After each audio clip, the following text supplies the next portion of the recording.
These are Cal State students here that are going to give their personal testimonies. We have Ross Ray, Stuart Perez, Leonardo, Neil, and Adrian Rosales.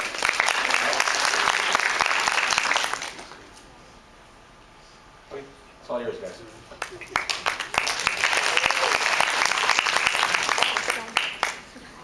Hello everybody, my name is Ross Ray. I'm a Bachelor of Science in Rehabilitation student. I'll be walking this spring and graduating in summer this year. This panel was conceived to give you a little idea of a variety of backgrounds that we come from. And maybe by sharing our stories with you, it might dispel any preconceived notions you have about people who are reintegrating into society. And I'm going to share a little story. My story begins with opportunity. For me, all opportunity for me stopped when I was 14 and I was abandoned by my parents. And at that time, I fell into a situation of exploitation and abuse, and I fell into a really dark, small little world where I used drugs and alcohol as my escape from that darkness and in that world. And it didn't take very long before I became completely dependent upon them. Drugs and alcohol became my whole life, and crime also became part of it. As I got older, I fine-tuned this chameleon-like ability I had to become anything you needed me to be. And I worked that skill from every imaginable angle that I could to maintain drinking and using. And at 36 years old, I found myself coming full circle into that little tiny dark hole where I was that 14-year-old scared boy, and I decided that I didn't want to live anymore. And I voiced that decision to somebody, and it put into motion some circumstances that led me to be introduced to Alcoholics Anonymous. And I was told that that was a place where I might meet people that were kind of like me. And I went to my first meeting of AA on February 28, 1999. 17 years later, today I'm still sober. And at that meeting, something really crazy happened. I felt like I belonged for the first time. I felt like I was receiving unsolicited positive reinforcement from people, and I didn't even understand what that was. And I accepted it, and I came to believe it, and I admitted I was powerless. And for me, the change came when I made a decision to trust somebody. And I know I understand this is about reintegration, and I'll get to that, I'm sorry. I decided to trust somebody in the program, and it was called a sponsor. And I started working with the sponsor in the AA program. And part of the AA program is that one of the steps is that you make amends for things you've done when I was using. And one of the things I'd done while I was using, and my chameleon-like ability, was steal from an employer for 12 years. I had left that employer without them knowing that I stole from them, and I had gone on with my life and was getting sober. But part of my process was that my sponsor told me, in AA we have what's called rigorous honesty, and I needed to go back to that employer and make an amends to them on what I did. I went back after some thought, and I did tell them what I did. When I went back and I walked out that day, I walked out a new man from that time, because I had went back and I had owned up to my past and the consequences, and I decided to move forward. 3 years later after that thing, I was sentenced to 2 years in federal prison for that crime. 6 months after that sentencing, I turned myself in. When I was going through the sentencing, I was attending pre-sentencing interviews, and they told me that they offered me rehabilitation after I got out. They said I would be able to get counseling, and I would be able to help with drug and alcohol. I freely accepted that. I said, that sounds great. I was really scared that I would go to prison and I would get out, and I wouldn't know what to do. I wouldn't have anything to do, so I was really happy to take that. flash forward to when I was released from prison, I found out that that drug and alcohol counseling that they promised me was mandatory urine testing every day, 5 days a week, 3 buses with penalty of being put back in prison if I didn't do it. That was the only rehabilitation offered. I was also told my probation officer would be a source of help for me, and that my rehabilitation back to life would be something that she or he would work with me on. Nothing really could be further from the truth of that, unfortunately, today. I stand and have to say that. When I was convicted to prison, I was just got accepted into LAC-USC registered nursing program. I went to them, I told them what was happening, and they said, well, when you get out of prison, come back to us, we'll put you back in. When I told my probation officer that, my probation officer said, you cannot go to school for the 3 years that you're on probation. And I was prevented from going to college for the entire 3 years. A few months after I was off of probation, I went back to LAC-USC, and unfortunately laws had changed, and now students couldn't go to nursing school with a felony. So I had to start my whole education over again. And that's why you kind of see an old man here, because it's taken me 17 years of going to school trying to get to where I am now. I think we need to stop looking at the probation period as a extension of the punishment era, and start redefining it as the beginning of rehabilitation.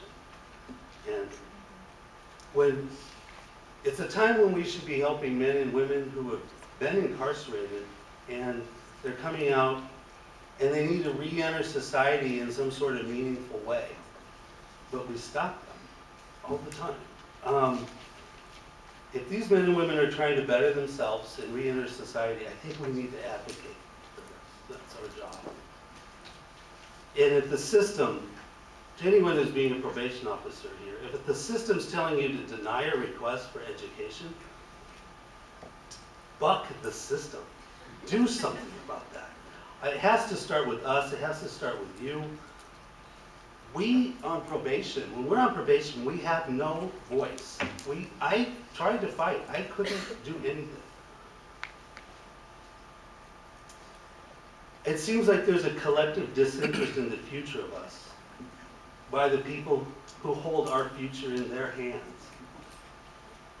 And I didn't know how to fight that. But I think this meeting, when Dr. Sood came to me and talked to me about it, was the opening of the dialogue that it needed. And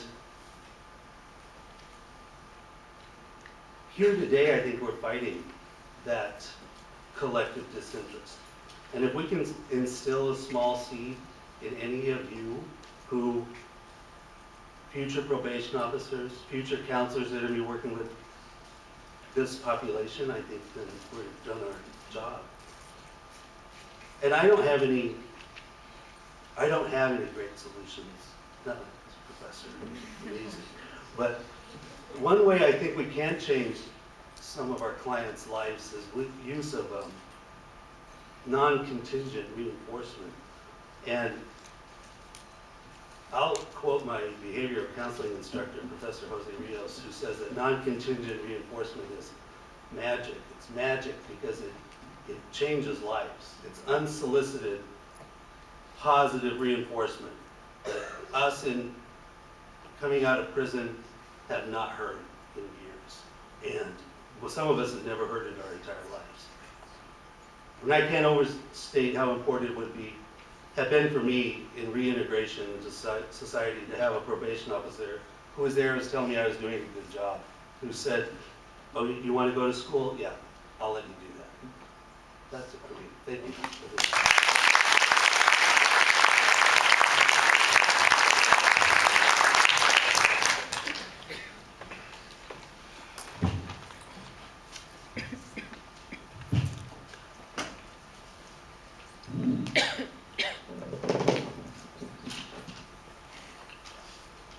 Good morning, everyone. My name is Luis Perez. Good morning.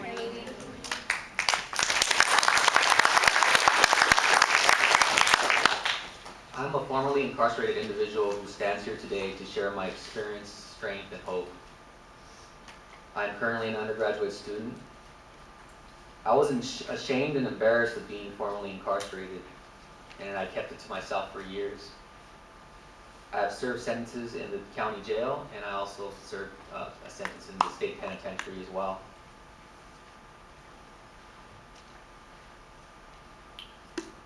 It's something that happened, and I was ashamed of it.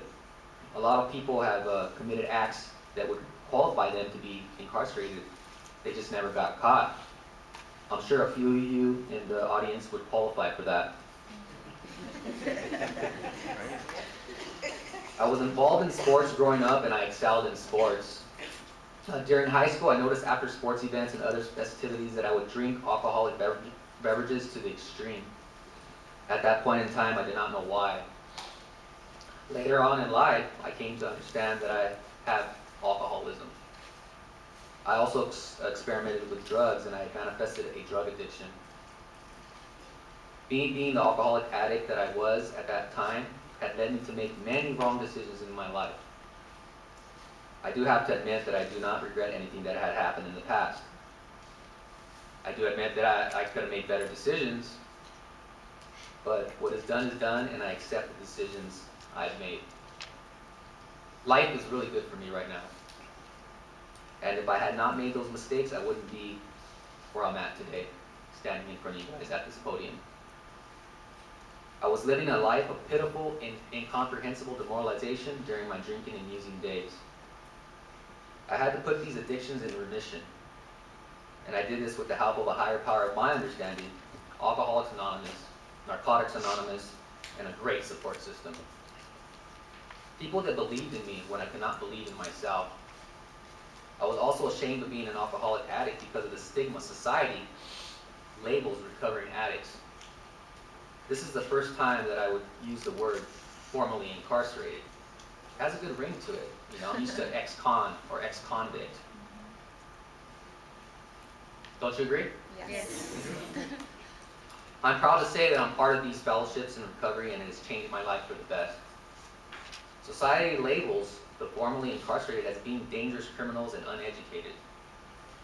This is the stigma that has been put on us. I did not want to admit that I was formerly incarcerated when I returned back to further my education. I kept it to myself, and I was careful what I said about my past, walking on eggshells. It was not until I talked to certain people that I was able to open up, and I got to know, and they got to know the real me, for who I am today. I would then disclose information to certain schoolmates, and they would accept me for who I am. This is the first time I'm disclosing my personal information to an audience of this size. I humbly admit that I am a formerly incarcerated individual. If I can disclose this information and it helps individuals of this population, then I consider it really beneficial. I've come a long way since my remission of my addictions. And I'm honored to say that if everything works as planned, I will graduate this June with a bachelor's degree in rehabilitation services and enter the graduate program this fall.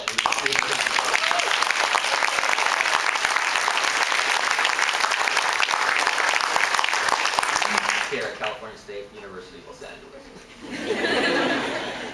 Yay, Louis! It is not easy for a formerly incarcerated recovering alcoholic addict to knock down certain barriers to succeed. It takes the willingness to ask for help. Adding to this willingness, we need the right people to help us.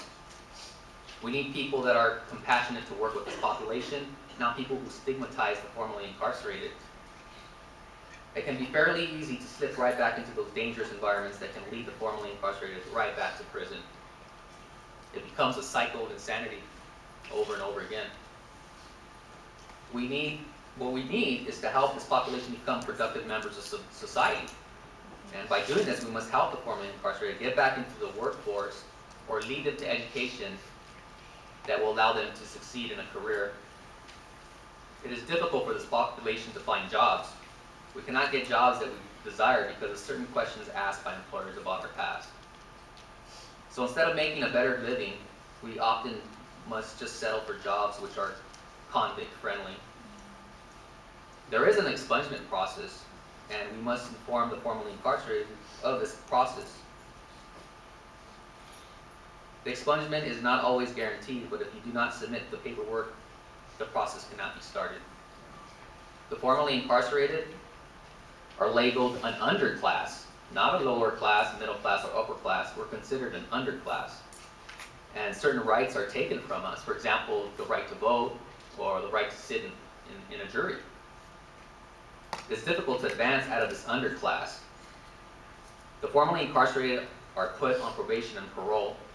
And I do have to admit that I had positive probation officers and positive parole officers, but not all of them are positive. Not all of them work with you. It seems sometimes they work against you, and that's when we get caught. People, the formerly incarcerated, jump back in that cycle of reintegrating back into prison instead of reintegrating into society. The problem is that not all officers of the law, meaning parole and probation, are compassionate, and this is dangerous to this population. The majority of the time, the people that break laws do not have the right representation and have to settle for plea bargains. If a person returns for any reason to if a person returns back to jail or prison, usually their sentences are doubled if they have a prior record. You know, and then too, if you want to represent yourself, you have to pay a private attorney, and not everyone could afford a private attorney, so therefore we have to settle for a state attorney, which is a public defender, which is offered by the judicial system.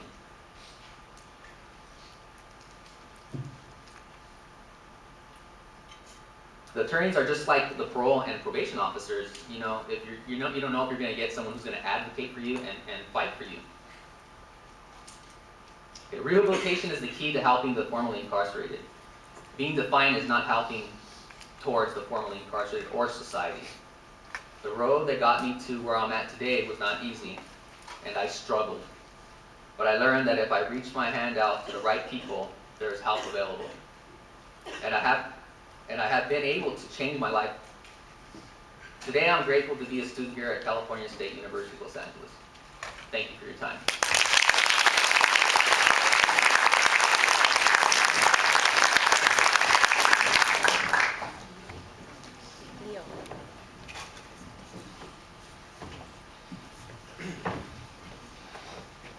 Good morning. Good morning. Is that too loud? Yes. You don't need the mic. Okay, my name is Adrian. My major is sociology. I'm an undergrad student and I should be completing my BA by fall. Thank you. I'm going to tell you a little bit about me, where I come from, what's been my experience, my strength, and what is my hope now. I had this whole politically correct speech done last night, and but what I found is that when I do that, I tend to not follow it. And I practice, and like one of my professors, he told me practice it, but it just didn't work out. So I was like, if I can't do it here when nobody's around, you know, how am I going to do it in front of like 200 people? So I'm just going to wing it, you know, say what comes from my heart. Yes. Say what comes from my heart and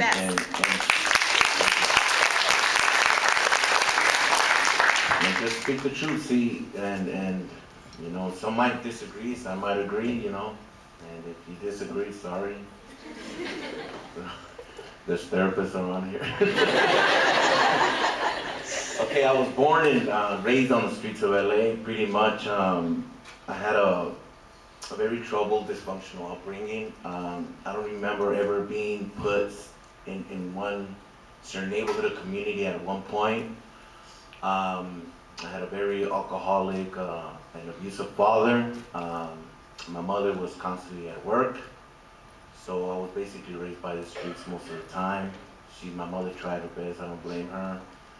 I used to resent my father a lot. I've come to grips with that. You know, I understand he had an addiction problem. He You know, his issues, he still has them, he's 70-some years old, he's still partying, you know?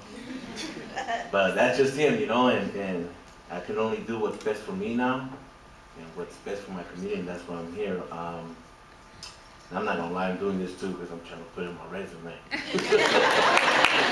That's the truth, but, okay, so what happened is, because of that, because there was no family unity, no certain understanding of morals and values. I didn't grow up with that type of sense of living, you know. So I took to the streets, and you know, the typical, you know, you don't have love and education at home, so you look for that acceptance on the streets, you know. And I found it. I found it in a whole bunch of, like, you know, I call them camaradas and the attaboy and the hey, you're doing a good job. I wasn't getting it at home, so I started getting it from my friends. And at that age, you know, like 8, 9 years old. At that age, it felt good, you know. It felt good to feel a sense of unity, finally, a sense of family, you know. And so I couldn't wait. I couldn't wait to go out on the streets after I woke up and go feel that love that I never felt at home. Soon afterwards, I got arrested at a very young age. I was, I'm not gonna go into details about my arrest records and all that, but I got arrested when I was 12. I stopped going to school completely around that age, and one day, it's funny how the school system works too, how our educational system works. One of my friends from my 8th grade class, he tells me, hey, you're on the roster to graduate. I go, I haven't been in school in about a year, dude, what do you mean? And I hadn't, but said they put me to graduate, and that was pretty much insane. So I walked the stage, and some of my teachers were like, some of the teachers that I knew I had, were like, this was a Compton Unified School District, and after I looked back on it, so I did a little bit of research on it, and I found out that they were not trying to lose any funds at that time, so they were just trying to graduate kids regardless. So then afterwards, I settled down a little bit around that age when I was 14, 15, even though still with the homies and still running around, because my ex, you know, she got pregnant, so I tried to do the right, correct thing, the moral thing, but I separated a bit and I started working normally, but found out that it was kind of hard I was working 40 hours a week. I'm around 15 years old. But it wasn't enough money, and I wasn't happy. It wasn't her fault. It wasn't nobody's fault. It was just I wasn't happy because I don't. Now that I look back on it, I think it was because I wasn't living I think the normal teenage life you're supposed to live, enjoy the normal teenage things, and then on top of that was a lot of pressure. You know, taking care of a kid and being a husband, you know, and all that at 15. So I started selling drugs, and little by little, I rescinded back into that old style. A year later, you know, I went back to juvenile hall, and then the cycle began. And then I started coping with alcohol and drugs, mainly cocaine. And before you know it, I got locked up when I was like around. So now, as a matter of fact, the day that I turned 18, I got locked up, and since then, it was just a revolving door. Maybe before I get off topic, I know there's a lot of individuals here that are going to go in the rehabilitation field, and some of you are going to be probation officers, some of you are going to be counselors. And what I ask of you is to have tolerance, patience. You have to have a lot of patience. The reason I say that because, and don't take anything personal. If you don't go into this field, you have to learn not to take anything personal. That's why we have a lot of bad therapists and parole officers, because what happens is they sit out in this field and they think that that their patients and their clients' behavior reflects upon who they are, and that's not the truth. You know, you're gonna have people who are gonna relapse. You're gonna have people who are gonna go back into their old practice. What you gotta do is just have patience, because not everybody. My mom used to say, "Cada cabeza es un mundo," you know, and that is the truth. That is the truth, you know, because not everybody's gonna change at the right time. That will all be robots, you know what I mean? So you have to have patience, work with those people, and have and just understand that no matter what they do, it's not because they really it's not because they really want to do it. It's just because they haven't got out of that mindset. And it takes, for me, it took a renewal of the mind to become the person that I've become now. You know, I was hearing Dr. Weed right there, right? Writing, he was talking about how I agree with his theoretical framework and all that. But also what I feel is that you need for me, I'm gonna take it personally, it took spiritual enlightenment, and it took a lot of therapy. I still see my therapist, you know, because in order for me, this is my perception of things is, in order to place and empower certain individuals, of these gang leaders and these gang members, they need to be mentally and spiritually stable. That's my personal opinion, because as camaradas, we tend to take, once we have the opportunity to have certain power, we tend to abuse it. If you're not spiritually and emotionally grounded, that's what will happen, you know. So just have patience and tolerance, and know that it a lot of times it works out, you know. And if only one guy out of the 20 people that are your clients, you know, makes a turnaround, and you know you are successful. You've been successful, you know. That's all well, I think I've said enough. I think I said too much. But God bless you, and I wish you the very best in your future endeavors. And you guys are our future, man. You guys are our future. You guys are what's going to change these communities around for us, you know. But it comes with understanding the people who have the influence in our communities. And like Robert was saying, it is those people, the most influential people are some of these gang members. But you know, you have to find out through sources, psychological, spiritual sources, what each person needs individually to get grounded in order to take these leadership positions. That's what you need to find out first, and then, you know, work with them, you know. Okay, then, well, you guys have a great day, and thank you for having me.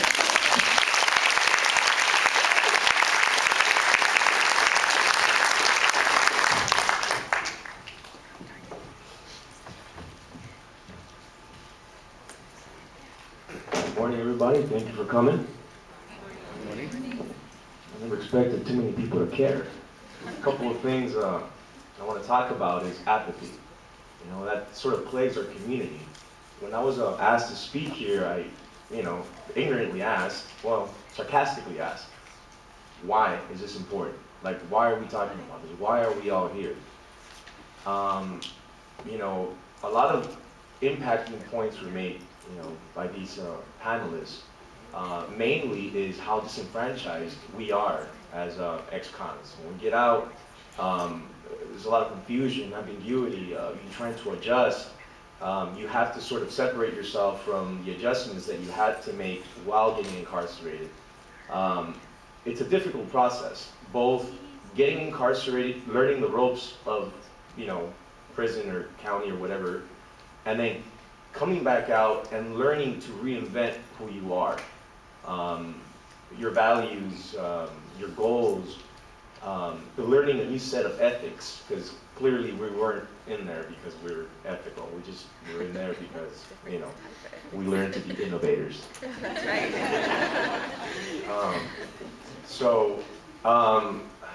I wanted to keep this semi-structured, and I wanted to incorporate what my experience has led me what my experience allowed me to incorporate here in academia. So I wrote this out last night, and hopefully I don't bore you guys. But anyway, I titled it Cal State. I never expected to make much of my experience in prison. To me, it seemed just like a dark time in life. I knew even then that it would be a part of my life that I would eventually have to hide. When one is immersed in the gang culture, one often talks about doing time with pride, bragging about what got them in there and the things they witnessed while away. Everyone does everything that everyone does in furtherance of the gang is rewarded with praise, respect, despite its personal cost. However, if one decides to make some significant changes in their life, the badges that once were worn in pride now become shameful memories in need of concealment. Anytime I filled an application and I encountered an item asking whether or not I've been arrested and or incarcerated for a felony or misdemeanor, I pretty much counted my loss. I've been very fortunate to have met people who took the opportunity to get to know me personally and judge me by my current character, rather than ostracizing me because of the mistakes I've made in the past. Everywhere I went, I couldn't help feeling singled out. Even driving sometimes makes me feel uneasy, if I know there's a good chance that I may run into police. I started Cal State not knowing how to be a student. In fact, I didn't even know how to read, really, how to take notes, or pay attention, for that matter. Thanks to the help of patient and sympathetic professors, I was able to learn how to be a normal college student, whatever that means. I was never a bad student growing up. I just lost interest when I was forced to be a part of the gang culture, an alternative lifestyle for many youth in East LA. I learned the ropes quickly in college. I managed to get myself in, honors, blah, blah, blah, blah, blah. I earned awards and scholarships, and I had the opportunity of presenting some of my undergrad work in Chicago. That was life-changing. After long, I was forced to create another persona to fit the new person I've become.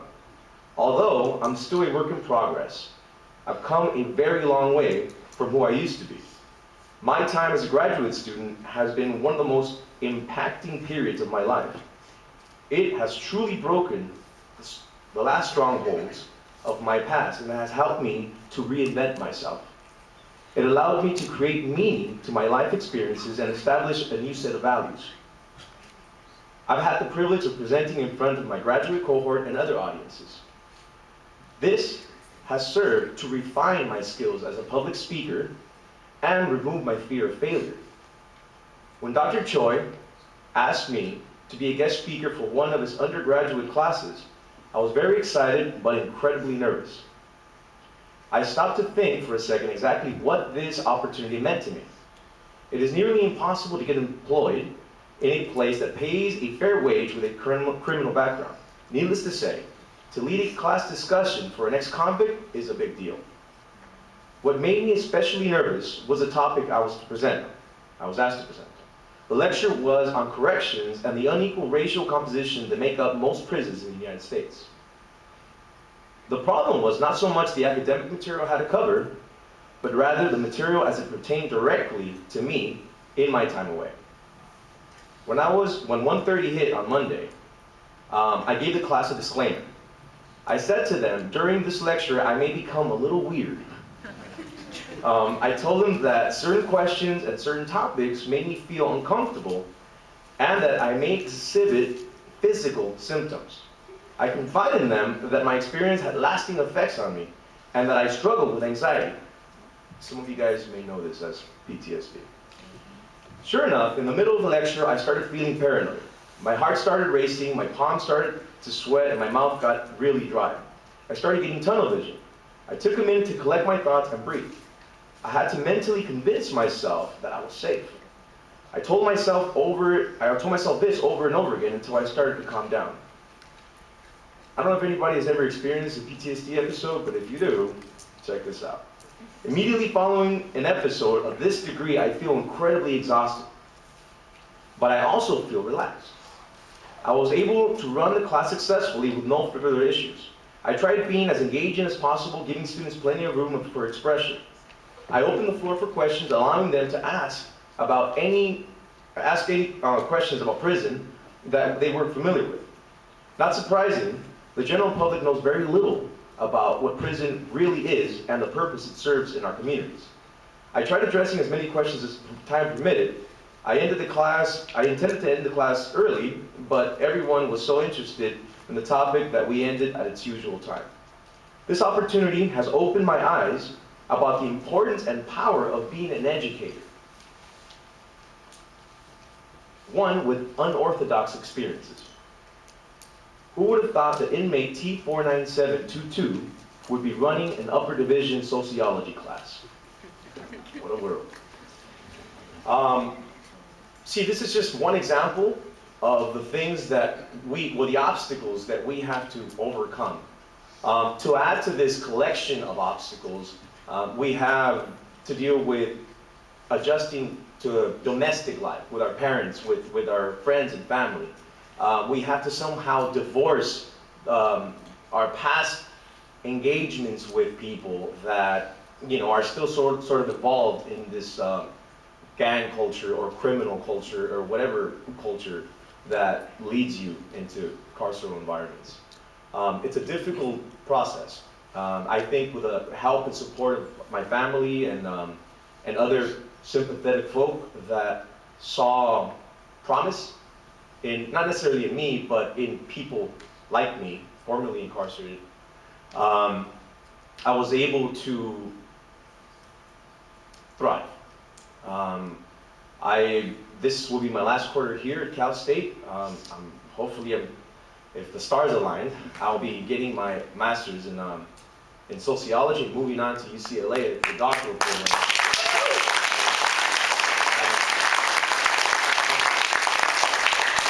I think we need to be heard, and I took this opportunity to put a face and a voice to the forgotten, to the marginalized. A lot of people don't really know what it takes to transform. It's sort of like learning another language, a completely new language, and you don't take well to it because you can't really understand what you're saying, and others get frustrated because they don't think you move fast enough, and if you make a mistake, everybody is quick to point that out. We're human, just like you. We all make mistakes. Some are more fortunate not to get caught, or some take moments for self-reflection and move on. Some of us take a little time. But yeah, I commend you guys for your interest. I think it's important and humbling to know that so many people care. I feel that you guys should all plant the seed in your communities. And if you have access to youth, if you have access to people that are growing up, that are getting misinformed, by Fox News, I think you guys should own up to the responsibility of steering them in the right direction. Have it be, a 60, 70-year-old parent who is seemingly set on their ways. I think anybody has the opportunity to change. I mean, we're evidence. All right, thank you.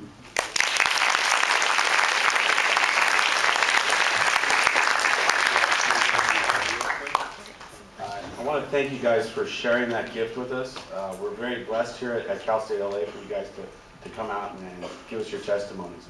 Dr. Vita, I think this is the answer to one of your questions, is what it could be. This is when we have our clients. This is what it could be, these gentlemen, and what they're doing right now here at Cal State LA. Future, education is of the practice of freedom.